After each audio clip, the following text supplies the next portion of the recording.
Hello guys, मी दुकानावर आलोय आणि दुकानावर आहे ना, दुकानाच्या समोर एका झाडावर मोर आलाय. तर लोक असे बघताय जसं काही बिबट्या आलाय. हे बघू शकता तुम्ही.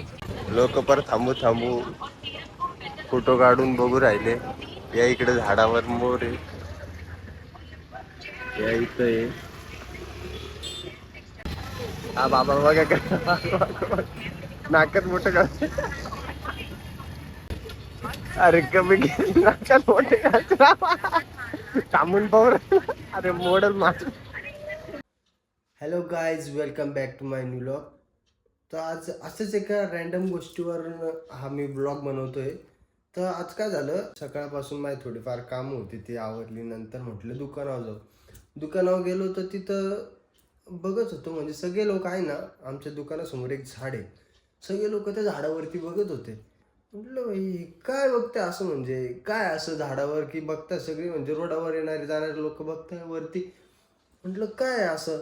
मग नीट पाहिलं तर ते एक मोर आलेलं होतं. म्हणजे लोक असे बघत होते ना, तसं काय बिबट्या आलाय. अरे बाप, एवढं हसू येत होतं, म्हणजे काय सांगू, लिटरली डेंजर. म्हणजे सगळे म्हातारे खोतारे गाडी चालत रस्त्यावर थांबून बघू राहिले. अरे बाप, म्हणजे एकदम नेक्स्ट लेवल. तू वरती बघायचा आणि रस्त्यावर आहे का काय, कोणी आलं मागून ठोकलं विकलं म्हणजे शेटे. पण मग ठीक आहे, हार बनवायचं काम चालू आहे. आणि अजून एक नवीन गोष्ट घडली आहे, टीव्ही फोडून टाकली. हे बघा, फुटली तरी पाहू राहिले.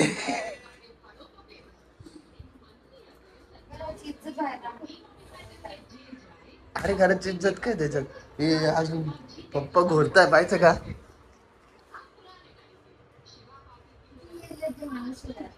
फोड़ दिया है। हाँ अभी फोड़ने के बाद इसका उपयोग हो रहा है। हाँ, आज फोड़ा नहीं था तब कोई नहीं देख रहा था ना.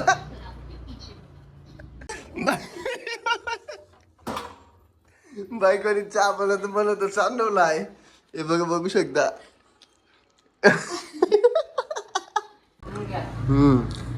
चांगलं पुसून घे आणि नीट साफ करून घे. परत चहा गरम कर. तर गाईज, मी आत्ताच दुकानावरून घरी आलो आणि आता म्हटलं पेपर जवळ आले. 10 तारखेला पेपर आहे, 10 जुलैला. एकच दिवसाचा पेपर आहे, मॉक टेस्ट आहे. तर म्हटलं थोडं रिव्हिजन करू. तर आता बघू शकता तुम्ही, लॅपटॉपवर करतोय रिव्हिजन. म्हणजे असे राहतात त्याच्यात. आता मी ITI करतोय. ITI कारण फादरचा बिझनेस आहे प्लंबिंगचा ITI करू राहिलो. महानगरपालिकेचं जे नळ जोडणीचं लायसन राहतं, त्या लायसनसाठी हा ITIचं सर्टिफिकेट लागतं. एक वर्षाचा कोर्स आहे तोच म्हटलं करून घेऊ कंप्लीट. आणि 1 वर्षामध्ये मी फक्त 6-7 महिने गेलो असेल, ते बी जास्त झाले. तर बघू शकता तुम्ही, ही इथं मॉक टेस्ट आहे, ती देऊ राहिलो. क्वेश्चन काय एवढे हार्ड नसतात, सिम्पलच असतात.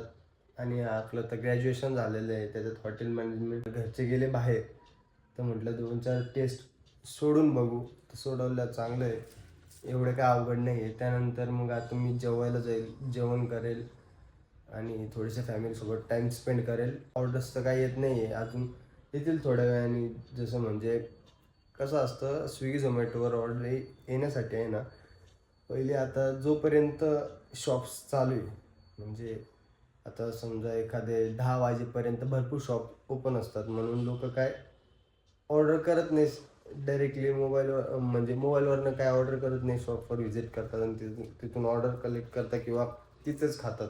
ते जेव्हा बंद होतात तेव्हा आमचा टाईम चालू होतो. म्हणजे तेव्हा आमचा रश हवर राहतो. म्हणजे रात्री 11 ते सकाळी 5पर्यंत हे आम्हाला प्रॉफिटेबल असतं. तर दिवसभर जास्त काय ऑर्डर येत नाही. तर काही जेवण वगैरे झाले आणि असंच बसले आता. हे बघा, बायको आवडती आहे. तर गाईज, आजचा ब्लॉग आवडला असेल तर लाईक, शेअर आणि सबस्क्राईब करा. आणि कमेंट करायला विसरू नका.